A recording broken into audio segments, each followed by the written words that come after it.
Alright, this is week 2 of the Chill Vibes Only podcast. That's quite a name for it. I honestly like the name, but today we're talking about some conspiracy theories. Now this is going to sound a bit weird, but me personally, I like conspiracy theories, but I don't know much about, like, a lot of them. Like, out of the list that I'm going to be talking about today, I've heard of, like, one moon landing conspiracy. I've heard a lot about aliens, like, that's the big talk everywhere.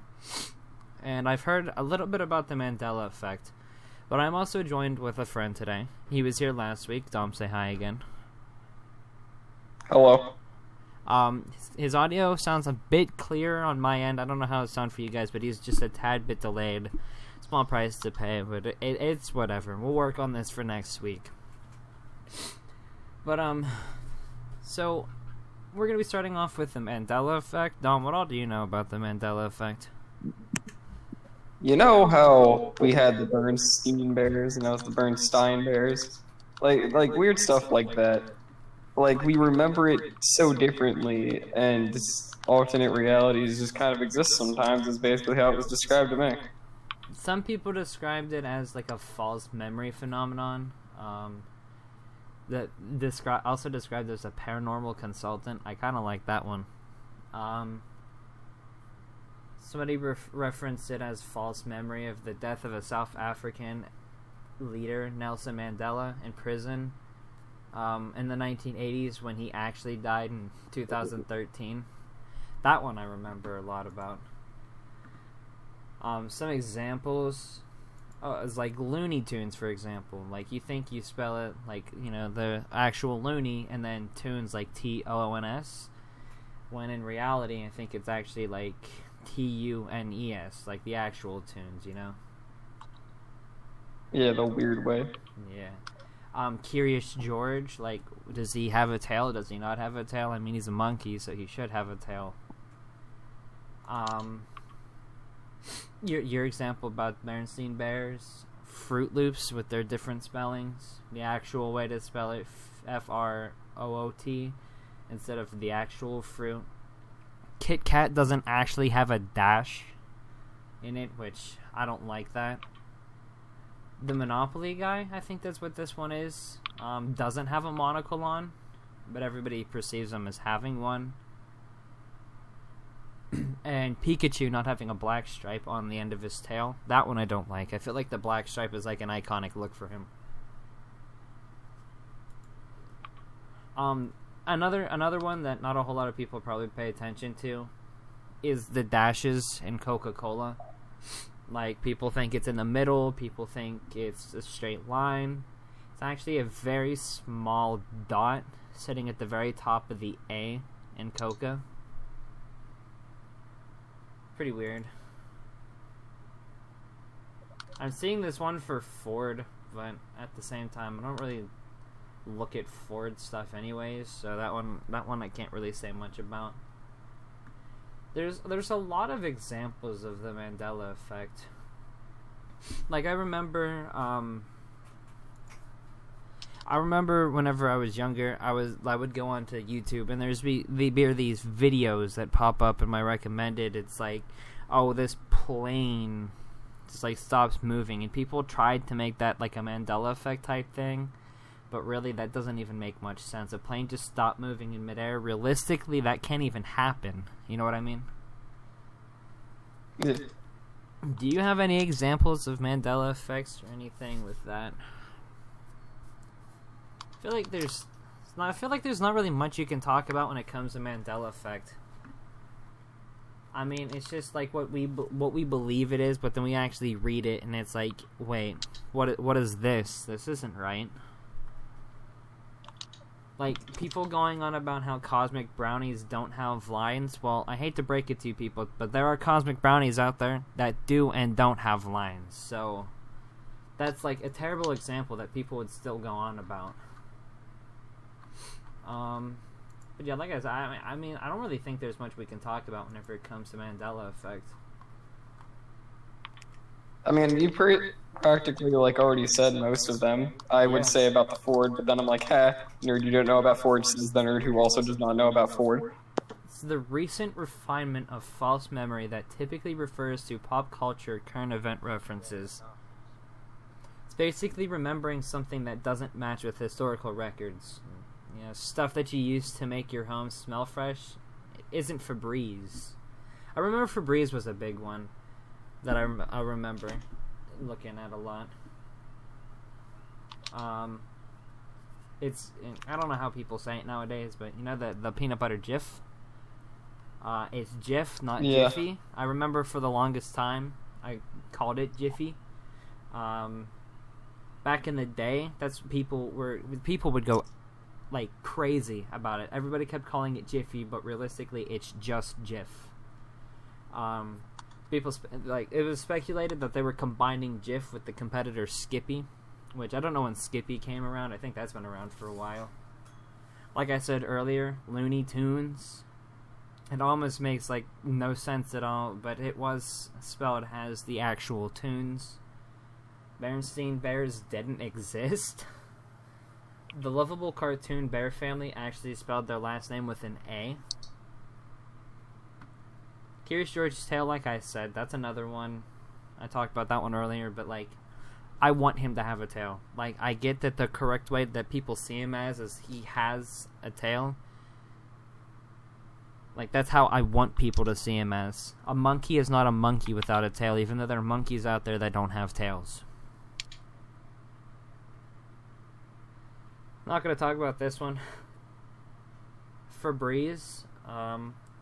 You might use this stuff every day, but be honest, you thought it was Febreze. I don't get what this... Oh, the spelling. This one kind of caught me at first. I'm looking at both of the bottles, and I'm like, what? But it's actually spelled Febreze. I don't feel like that's not gonna... I hate that. That does not sound right. Oscar Mayer. Don't know. I don't really know what this company is. I've seen it places, but I never really looked into it. There's this game that I played. It's called a Jingle Quiz. The most sketchiest thing you'll ever play, but I made it to around at least 130. But Oscar Myers was one on there, and it was spelled the incorrect way according to this. The way that they spell it is Oscar and then Meyer, but in reality it's Mayer.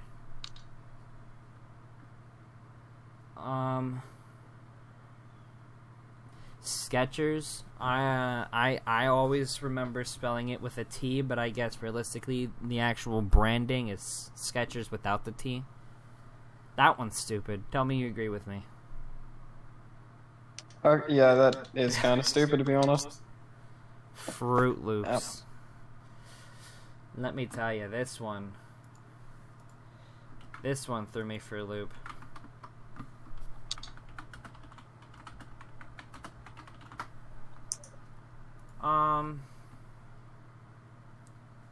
Nobody really cares about King Henry's turkey leg, but his wife or somebody drew him out to have a turkey leg in his hand, but it's stupid. Monopoly Man with his monocle doesn't actually exist. Pikachu doesn't have a brown line or a black line at the end of his tail. Fruit of the Loom. I remember they always had a cornucopia in the back, but I guess they didn't. Cheez-Its? Nah, man, it's Cheez-It. It has to be Cheez-Its. Like, if you call it Cheez-It, you're gonna open the box and it's... Cheez-Its. Look, let's be honest here. Cheez-Its slap, though. Am I right? Cheez-Its are so good. So yes. Double stuffed Oreos. It's not stuff. It's not stuffed. It's double stuff with one F. That's stupid. Like, you're telling me. Mona Lisa's smile? People claim that she used to have a more obvious smile. Now, I wouldn't know because I never studied the Mona Lisa. Okay, in Star Wars, didn't C-3PO have a silver leg at one point? At some point. Because even the biggest Star Wars fans get it wrong. The robot isn't all gold. Yeah, he has one silver piece on the right of his leg. That was like, didn't he get it during like Cloud City or whatever? And they're like adventures in Cloud City. See, here's the funny thing about Star Wars stuff just by itself is that they keep changing it. You mean like, for example, Darth Vader didn't say... For example, Darth Vader didn't say, Luke, I am your father. He just said, I am your father. Yes. And the who shot first, Han or Greedo? Which has still been going on for years. It's the Smokey Bear, not Smokey the Bear. Wow. Oddly enough, people had no recollection of the aeronautic legend's death. Many fans apparently forgot about Neil Armstrong's death and didn't notice the news of his passing in August of 2012. That's just fun depressing. You're telling me. Can you imagine dying and people forgetting about it?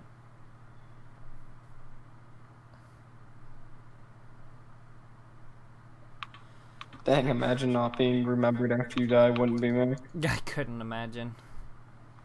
But, yeah, I mean, personally, I think the Mandela Effect, it's pretty wonky. I like it, but at the same time I don't, because it takes things that we knew for so long and morphs them and changes them into something completely different. It's just... Now, this next one we're going to dive into is the Hollow Earth theory. Whenever I heard of it, I immediately went to Godzilla vs. Kong. Which, by the way, that movie was amazing, okay? The sound and everything was amazing, but that's not for this podcast. That's for later on. But the Hollow Earth theory. Now, it's amazing. I actually cannot believe, for the longest time, this has actually been a theory. Like, this is one of the last theories I'd expect to be around. But the Hollow Earth is a concept proposing that the planet Earth is entirely hollow or contains an interior space. Edmund Halley suggested this in the late 17th century. The notion was disproved.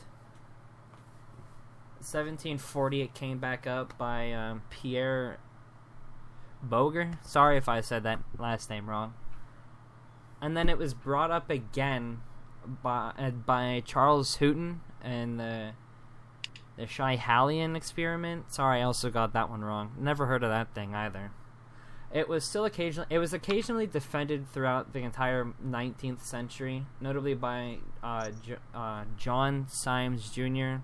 and Jeremiah Reynolds. But at the time, it was part of a popular like pseudoscience, and then was no longer a scientifically viable hypothesis. What's your stance on a Hollow Earth?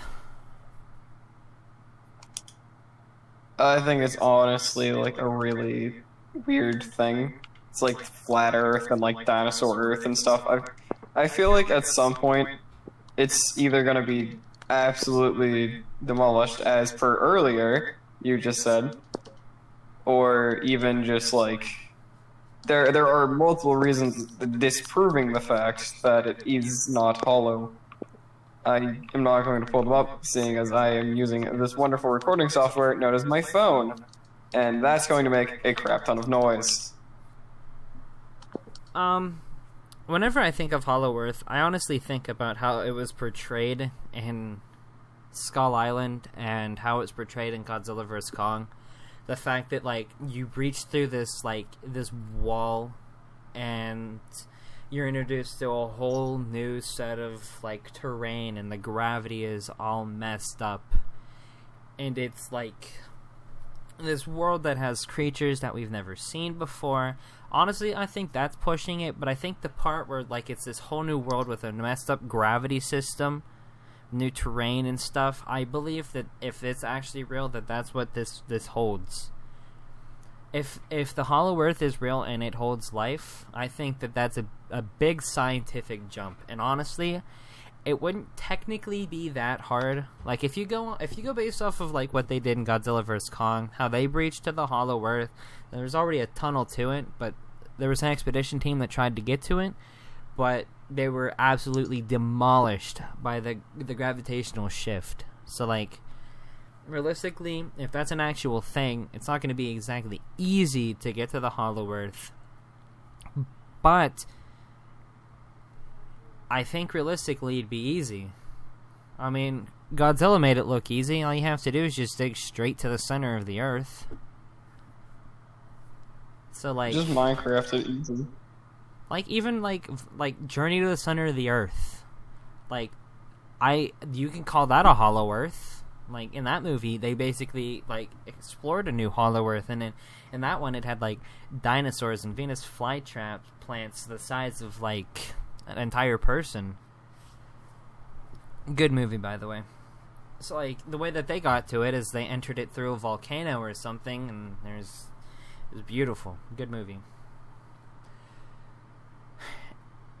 The concept of the Hollow Earth was brought up in ancient times. A subterranean land inside of Earth appeared in mythology, folklore, legends. The idea of the subterranean realms seemed arguable. You know, people believed it, people didn't believe it, but it became intertwined with the concept of places, the origin of afterlife, Greek underworld, Nordic. I'm not even going to attempt that one. Christian hell, Jewish hell, describing inner earth literature, such as, Tsar. The idea of this land or realm is mentioned by Buddhist belief. According to one story, the Buddhist tradition, there is an ancient city called Shambhala, which is located inside the earth. It seems like a lot of these religions believe in some way. Like looking through all this, I see like Celtic, I see like Greeks, which they're not. Are they? Like everybody, every bit of like every side of like the mythology, like they all believe in a Hollow Earth in some way, shape, or form. And a lot of people back in the day believed it as a different type of like resting place, afterlife, hell for anybody.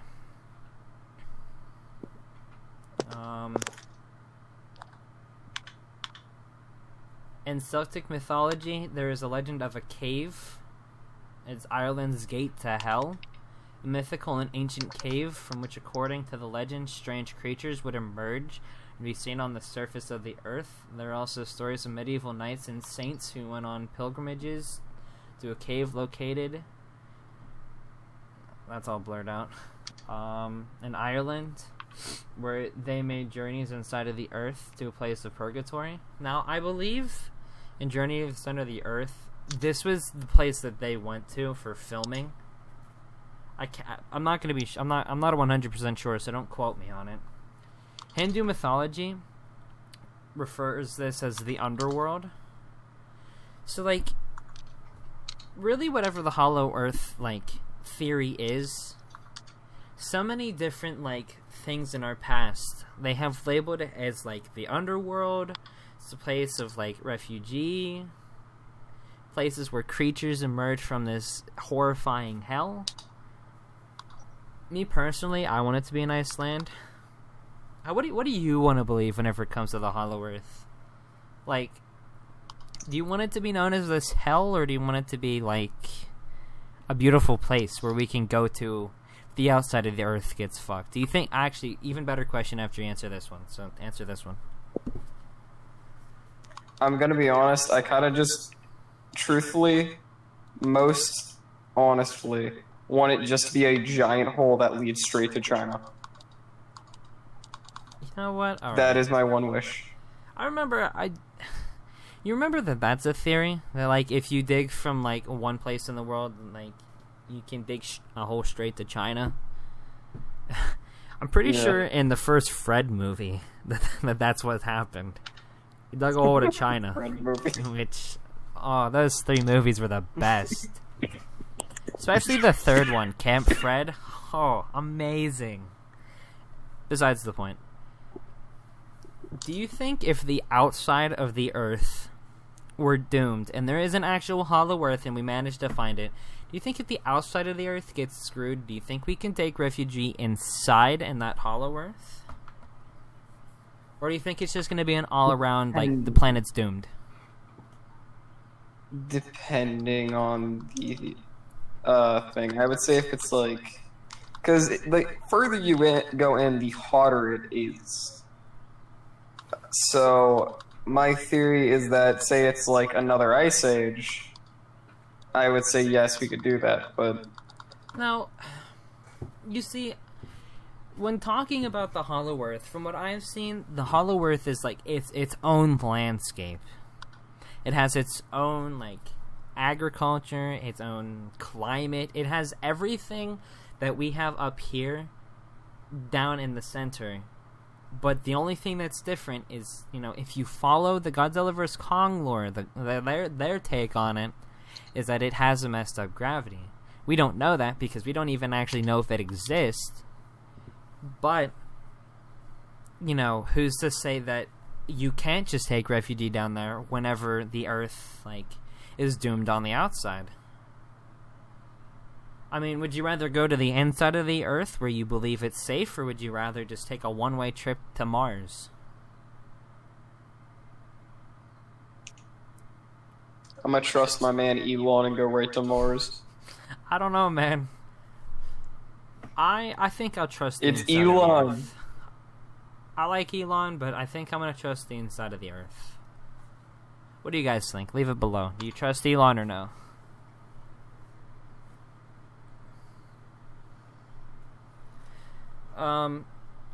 So, I don't know if you remember earlier, but John Symes Jr. in the 19th century was one of the people that brought the Hollow Earth theory back up. Alright, he suggested that the Earth is consisted of a hollow shell, in which we live on right now, that is about 810 miles thick, with openings about 1,400 miles across at both poles, with 4 inner shells, each open at the poles.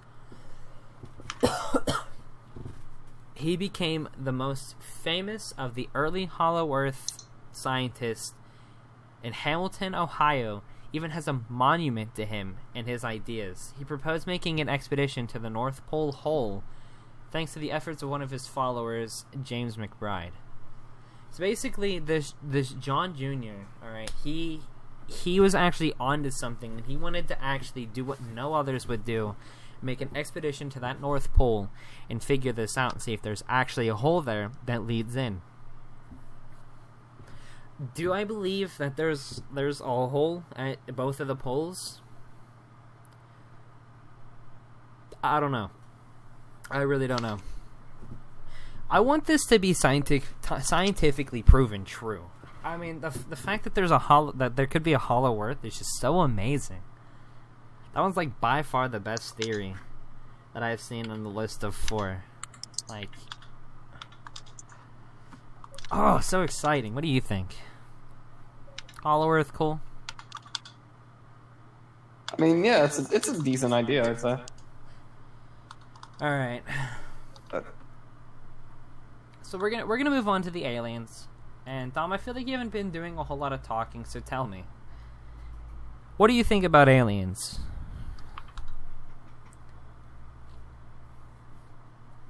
Well, sir, I'm sure you can pretty much obviously know that I am a big boy fan of Alienos, seeing as most of media covers around the idea of, hey, what if they existed, or what if there is something else out there?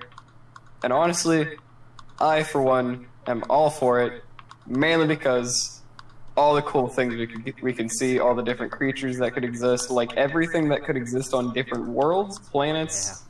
All because of different atmospheres and terrain. it's a great idea just to like think about what could live there. Look, personally, I do want life on other planets, you know? The fact that we as humans could probably be the only people, like, in the entire, like, galaxy.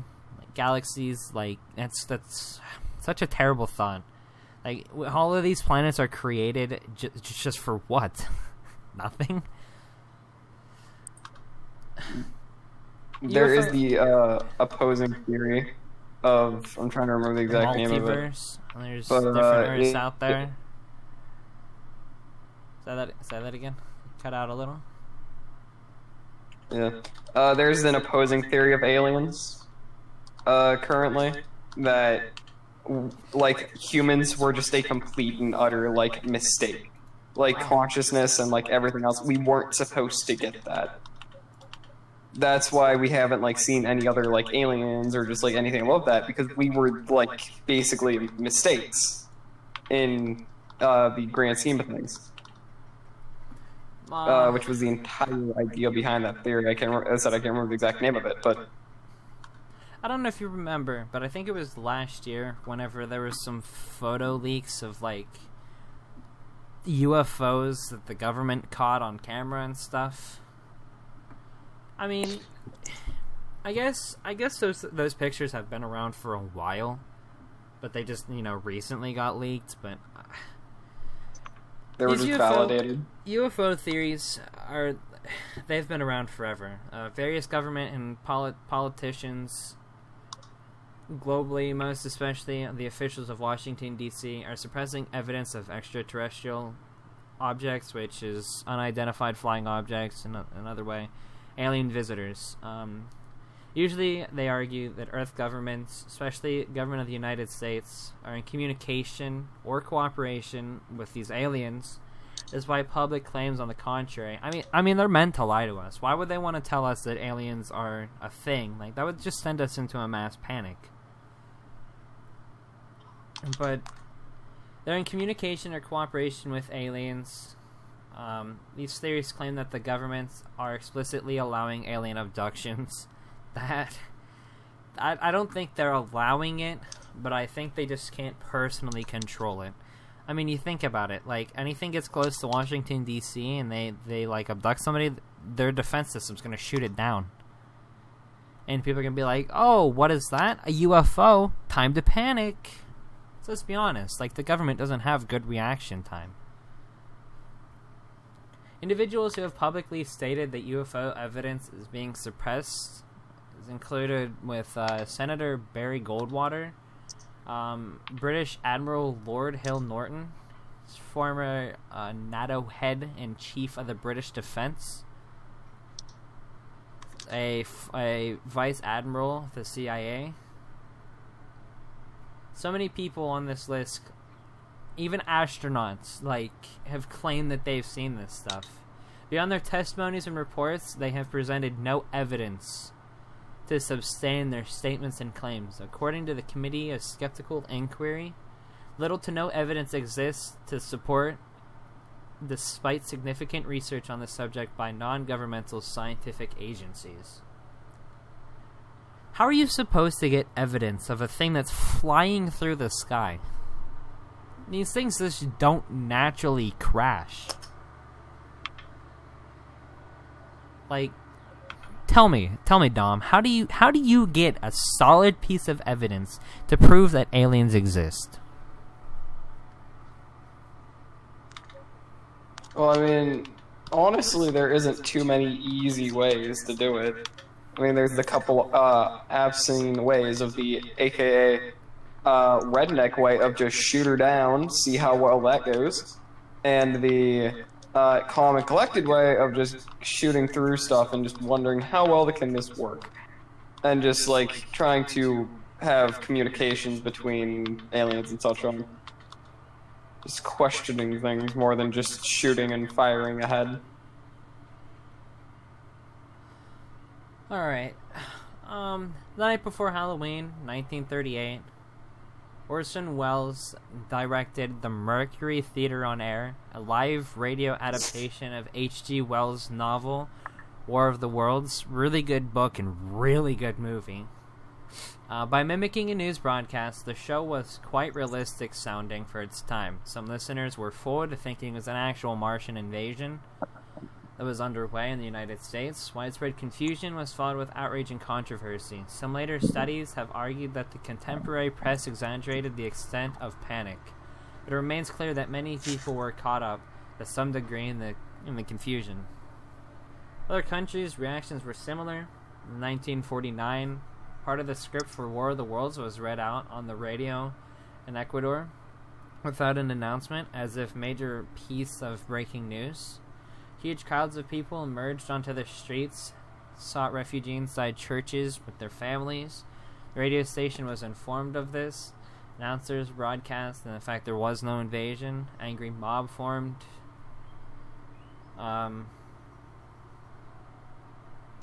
So this, in the 1930s, it was just this whole mass panic for no reason. Just people trying to create, I can see why people, skeptical whenever it comes to, aliens being a thing. Like, in the 1930s, it was documented that all these people would hijack the radios and say all of this, all these, scripts and stuff without saying they were going to read them, scaring people. Then it's just pretty easy to say, oh my god, aliens invading my planet? Time to panic. 1940s picked up. Donald Keyhoe later began investigating flying saucers for True magazine. I've read so many True magazines in my life, it's not even funny. Keyhoe was one of the first significant conspiracy theorists, asserting eventually that the saucers were from outer space and were on some sort of scouting mission. Keyhoe claimed to derive his theory from contacts in Air Force and Navy intelligence. Project Sign, based at the Air Technical Intelligence Command at the Wright-Patterson Air Force Base, and successors of Project Grudge and Project Blue Book, were officially assigned to investigate the flying saucers.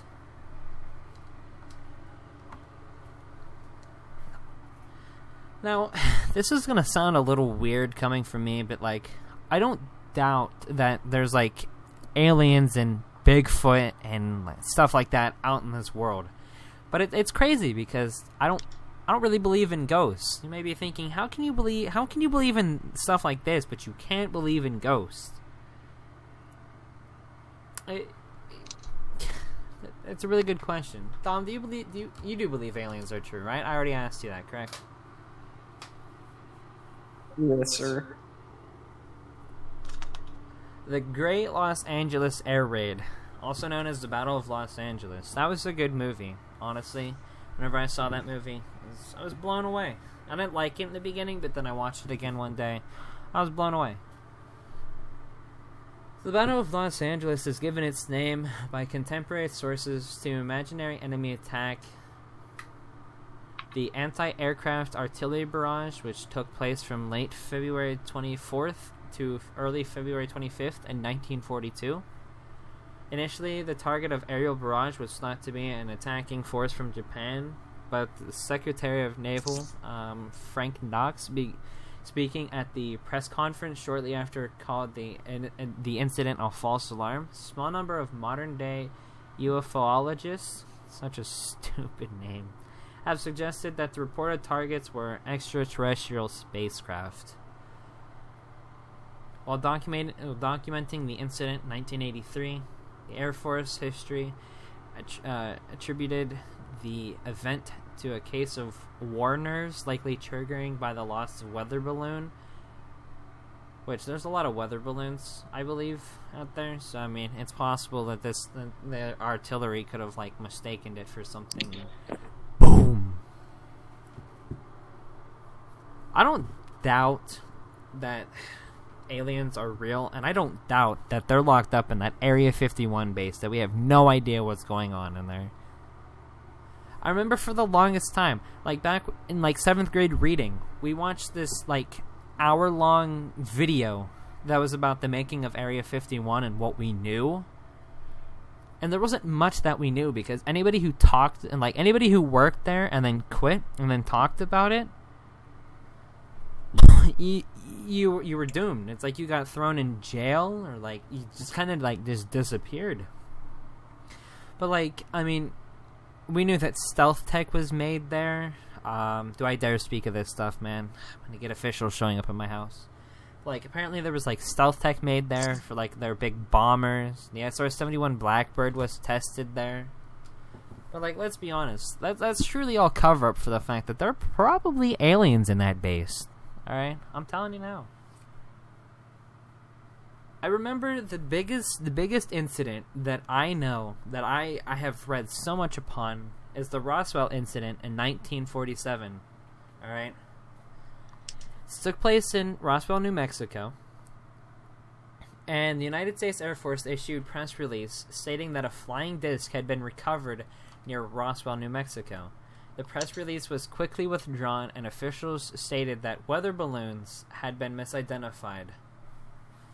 The Roswell case quickly faded even from the attention of most UFOologists until 1970s, when speculation persisted despite the official denial that that was an actual alien spacecraft. Alright. In the 1990s, it was picked back up again, and the U.S. military published 2 reports disclosing the true nature of the crashed aircraft. Surveillance balloon from Project Mogul. Nevertheless, the Roswell incident continues to be the most interest to the media. Conspiracy theories surrounding the event persist. Roswell has been described as the world's most famous, most exhaustively investigated throughout the most debunked UFO claim. I remember for the longest time, Roswell was like described as the alien hotspot. Hey man, come on. I know you fall victim to watching Monsters vs. Aliens at least like one time, right? I guarantee you that it was brought up there. Alright. I mean, I wouldn't doubt. This is the movie that has a giant lady, a fish man, who is supposedly the missing link, and a slime as the main characters. Project Sign is to deal with the fact that they were actually, you know, they may have planted seeds of UFO conspiracy theories. There was something like made about it. The first director of Blue Book characterized the Air Force public behavior regarding UFOs: an open and transparent and secretive and dismissive. Which that's how a lot of conspiracy theories, except the Mandela effect. But like that's how a lot of conspiracy theories are like talked about nowadays. So like open and transparent, and then later on they just all of a sudden stop existing, and people get so secretive about it. But there's nothing you can do about it. They're gonna be secret about it until there's actual aliens that start showing themselves, and the government's gonna be like, you know what? Yeah, we're holding this stuff here. So what? And then mass collapsing. X-Files. Oh man, I got my finger wrapped around that, and it was so bad. But, listen, all I'm saying is that I know for a singular fact that there is multiple people out there who are more interested in not just trying to find out aliens, but what's inside Area 51, and that is the biggest thing that happened. What was it, 2017? I believe so. Which was stupid. Oh, the raid, which wasn't even a raid. It was more of a small gathering out front. 2018. Yeah, it was one of those. But yeah, it was more of a gather out front and please don't shoot us type thing. It was in 2019. It was in September. 19? Oh, crap. Yeah, it wasn't too long ago. Nobody actually did anything, but like, we all sat outside. COVID really got us out here. Personally, I would have loved to know what's inside of that base, but I knew that whenever people are saying, oh, let's go raid Area 51, nobody was going to do it. But you know what? It's alright. There were like, what, 8 people? Nah, there was a lot. There's the big... many people showed up to all of the different gates to get into Area 51. I think more people showed up at like one side than the other. But like, they had the base surrounded. Alright, we're going to move on to the moon landing conspiracy theories. Dom, do you want to talk about this one since you didn't get much talking done? I sent you the link to one of the articles I use, so if you want to pull it up and look at it. Well, I mean, if I try to pull it up, my mic will kind of have a epileptic seizure, so Maybe- I don't think the wonderful listeners would like to hear that.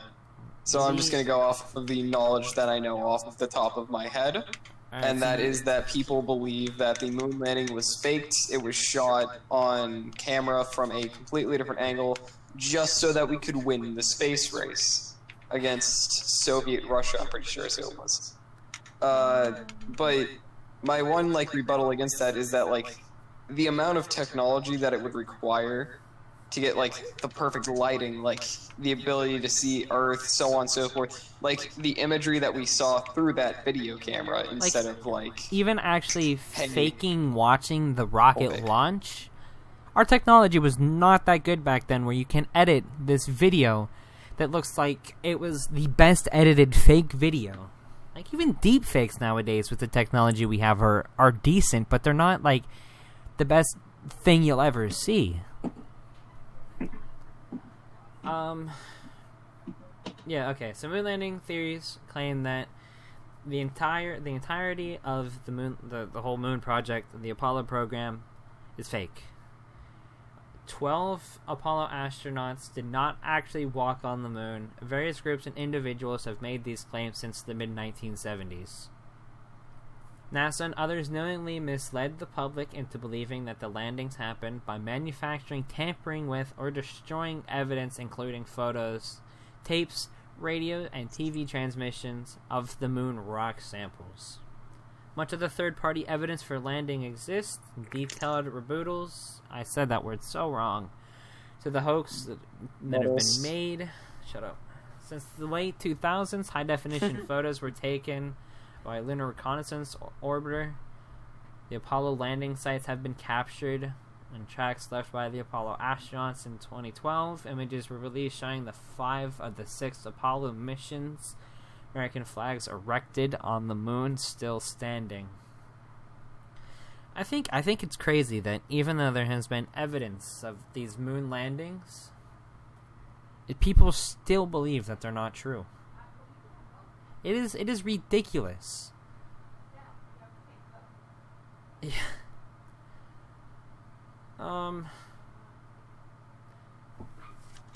They've meant. I think one of the reasons that I remember reading was, Go ahead.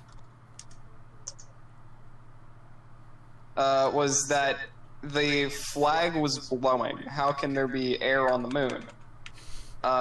Which I admit is a little weird, but in the same area, we don't know what the moon's atmosphere is like ourselves. We just know no air.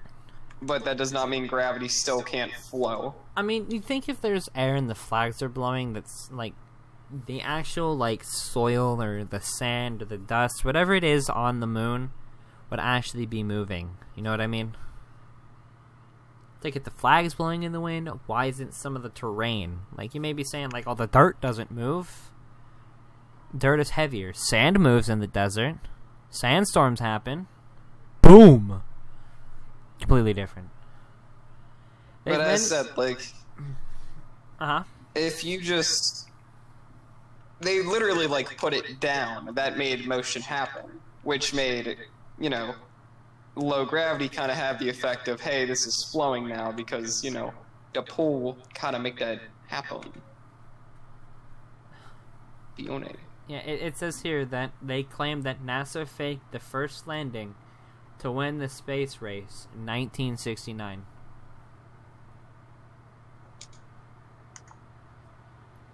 Yeah, it was... They've managed to sustain public interest in the theories of more than 40 years despite third-party evidence. Opinion polls taken in various locations have shown between 6% and 20% of Americans, 25% of Britons, and 28% of Russians surveyed believe that the crew landings were faked. Even as late 2001, the Fox television network documented a conspiracy theory. Did we land on the moon?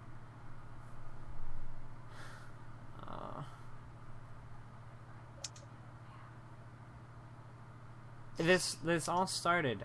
Apparently, this all started by an influential book about the subject of the moon landing conspiracy. We Never Went to the Moon, America's $30 billion swindle. Self-published in 1976 by Bill Kaysing, a former U.S. Navy officer with a Bachelor of Arts in English. Despite having no knowledge of rockets or technical writing, he was hired as a senior technical writer in 1956. The company that built the F-1 engines used for the Saturn V rocket. Now, I mean, I was going to ask the question, like, if you really want to trick people into believing that we actually landed on the moon, but, like, realistically we didn't, why would you spend so much money into building these rockets? But, like, I guess if you truly want to convince America, you're going to do what you can to get this to work. So, I mean, I guess where I see that these theories can come from, like, in so many ways, it's like, why would the U.S. spend so much money trying to build these rockets whenever we needed the money for wars and stuff back then? It's like, why waste so much money on this stuff whenever we needed it elsewhere? But you know what? Believe what you want. Bragging rights. Believe what you want.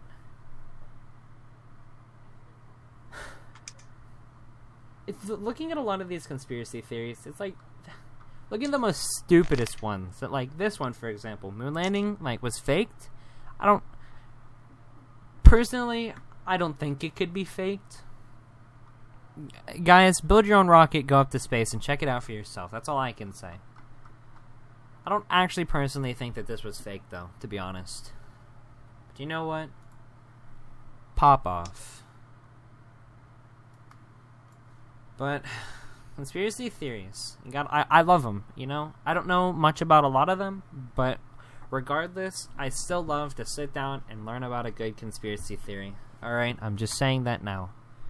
So, I hope you guys enjoyed this week's episode of Chill Vibes Only. Joined with Dom, which I'm sorry that his quality and stuff might have been terrible. He's a little behind, but it's what we're working with.